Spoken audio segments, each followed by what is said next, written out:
Hello សួស្តីអ្នកនរអញ្ចឹងយើងថ្ងៃនេះគឺយើងមកតមេរៀនរបស់យើងនៅក្នុង YouTube បន្តទៀត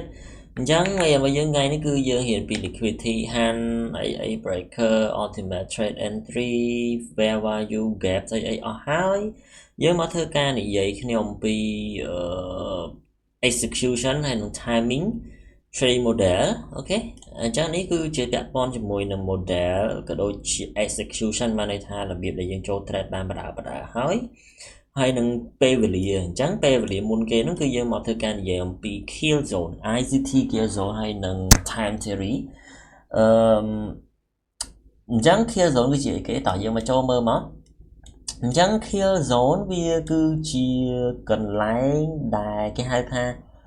តំបន់ដែល move លឿនណាតំបន់ដែល move លឿនគឺជា kill zone ហើយអញ្ចឹងបានន័យថាម៉េចបានគេថាដាក់ kill zone អញ្ចឹងយើងដឹងហើយថាពេលវេលានៅក្នុងទីផ្សារ forex មិនថា forex crypto អីទេគឺវាមាន session ដូចគ្នាទីមួយគឺ Asian session គឺអាហ្នឹងគេហៅថាមួយទៀតគេហៅ London New York Tokyo ហ៎vậy ហើយច្រឡំបាឡាន់អូខេអញ្ចឹង Asian session ហើយនឹង London session ធំទាំង3គឺមានប៉ុណ្្នឹងហើយនឹង New York session ហ្នឹងឯង New York session គឺវាបែងចែកជាពីរទៀតគឺ AM session ហើយនិង PM session ហ្នឹងឯងក៏ប៉ុន្តែអត់សូវមានអាគេ trade ទេ PM session ណោះណា PM session អត់សូវមានអាគេ trade ទេអញ្ចឹងថ្ងៃនេះគឺយើងមកធ្វើការនិយាយតែយើងនិយាយទាំងអស់គ្នាហ្មងទៅនិយាយទាំងអស់ហ្មងទៅគឺវាមានចាប់ពីម៉ោងណាបានន័យថាឲ្យតែដល់ម៉ោងហ្នឹងគឺវាភាគច្រើនគឺវា move លឿនណាហើយអត្តចរិតរបស់វាគេហៅ time theory ហ្នឹងគឺអត្តចរិតវាមានផ្សេងគ្នាទៀតអញ្ចឹងតើពេលវេលានៅម៉ោងអាស៊ីគឺម៉ោងណាម៉ោងអាស៊ីគឺវាបើកពីម៉ោង9ព្រឹកនៅស្រុកខ្មែរយើងទៅណាបើ9ព្រឹកថា9 10 11 12ថា12ចុះអូខេ12 PM ចុះណា12ហ្នឹងហើយទី2គឺម៉ោង London គឺវាចាប់ផ្ដើមពីម៉ោង3ព្រឹកទៅម៉ោង3ថ្ងៃទៅរហូតដល់ម៉ោង6ថ្ងៃ6ល្ងាចហើយសម្រាប់នៅក្នុងម៉ោង New York អូខេវាបើកពីម៉ោង8កន្លះទៅ8កន្លះទៅរហូតដល់ម៉ោង11ចុះអូខេម៉ោង11ឬក៏12អញ្ចឹងទៅម៉ោង11ចុះថា11ចុះណាម៉ោង11ហើយដល់ពេលម៉ោង London ម៉ោង PM នេះម៉ោង PM គឺវាបើកពីម៉ោង1យប់ទៅម៉ោង1យប់ឬក៏ម៉ោង12ក៏បានដែរណាម៉ោង12ក៏បានដែរគឺវាបើកគេថាម៉ោង1ហ្មងទៅម៉ោង2រហូតដល់ម៉ោង4គេម៉ោង4 PM ហ្នឹងក៏ប៉ុន្តែអត់សូវមានអាគេ trade ទេដោយសារទីផ្សារ forex ខ្លះគឺវា high slippage នៅចន្លោះម៉ោង3ម៉ោង4ម៉ោង5ហ្នឹងគឺវា high slippage អញ្ចឹងបានគេអត់ធ្វើការ trade ហ្នឹងហើយណាមួយគឺគេតែពេលផឹកហើយនេះយូយ៉កហ្នឹងគេតែពេលផឹកហើយគឺហើយហើយអត្តចរិតរបស់វាគឺវាមានផ្សេងគ្នាទៀតតាម theory របស់គេគឺគេនិយាយថាម៉ោងអញ្ចឹងសូមបញ្ជាក់តិចម៉ោងនេះគឺផ្លាស់ប្ដូរនៅខែ3គឺគេធ្វើការផ្លាស់ប្ដូរvàមួយឆ្នាំគេផ្លាស់ប្ដូរម្ដងម៉ោងហ្នឹងអញ្ចឹងមិនអញ្ចឹងរហូតទេមិនម៉ោងនឹងរហូតទេបើក្បាលនេះគឺវាបន្ថយមកវិញ1ម៉ោងវិញមកណាអញ្ចឹងអត្តចរិតរបស់វាគឺវាមិនខ្លះអត្តចរិតអាស៊ីជាទូទៅគឺវាមានលក្ខណៈ sideways ចា sideways បានន័យថាអាស៊ីអញ្ចឹងបើសិនអាស៊ី sideways អញ្ចឹង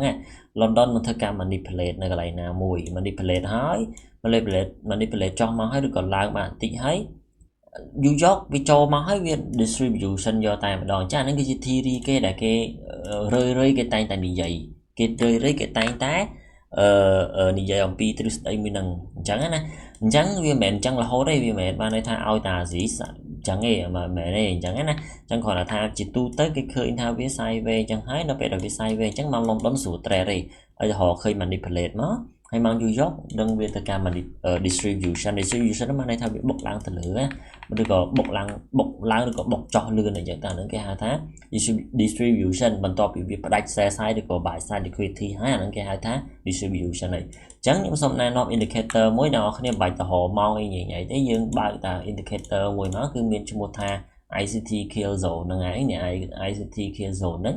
TFO ហ្នឹងមកបើកតែប៉ុណ្្នឹងមកគឺបានហើយណាយើងបើកតែប៉ុណ្្នឹងមកបកមកលើឧទាហរណ៍ខ្ញុំចូលទៅ euro ឲ្យមើលអូខេខ្ញុំចូលទៅ euro អូខេឃើញទេគឺស្ដីមិញគឺនៅតែដដែលអញ្ចឹងបានន័យថាអាស៊ីគឺវានៅតែ sideways អញ្ចឹងអាស៊ី sideways